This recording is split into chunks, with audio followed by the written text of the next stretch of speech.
Random outing প্ল্যানগুলো সবচেয়ে বেশি special হয়, right? No fixed destination, just good vibes and endless laughter.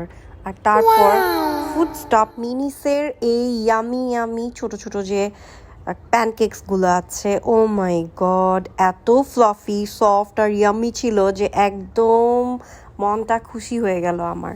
আর এটা খেতে এত বেশি মজা, যারা এই মিনিসের ছোট ছোট এই প্যানকেকগুলো খাও নাই, এটা মাস্ট ট্রাই সিরিয়াসলি। এটা খেতে খেতে পাশেই আঙ্কেল ববুসে আমাদের যেই ক্রিস্পি চিকেন প্লাস হচ্ছে গিয়ে ওদের একটা নতুন আইটেম ওই দিন ইন্ট্রোডিউস করছে, সেগুলা অনেক কিছু, এখন সব কিছুর নাম আমার মনে নেই।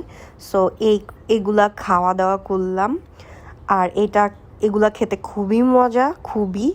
সো যারা আঙ্কেল ববুস খাও নাই তারা গিয়ে খাইতে পারো, খুবই ভালো। তারপর তো এই যে দুইটা পাশাপাশি মিনিস অ্যান্ড আঙ্কেল ববুস। সো ফার্স্টে হচ্ছে আঙ্কেল ববুসে আমি অর্ডার দিলাম, দেন দেওয়ার পর মিনিসে অর্ডার দিছি, মিনিসেরটা আগে আসছে, দ্যাটস ওয়াই প্যানকেকগুলো আগে খাইলাম। আর এত মজা ছিল, নেক্সট আবারও মিনিসে অর্ডার দিছি। আলহামদুলিল্লাহ for this simple joys, by.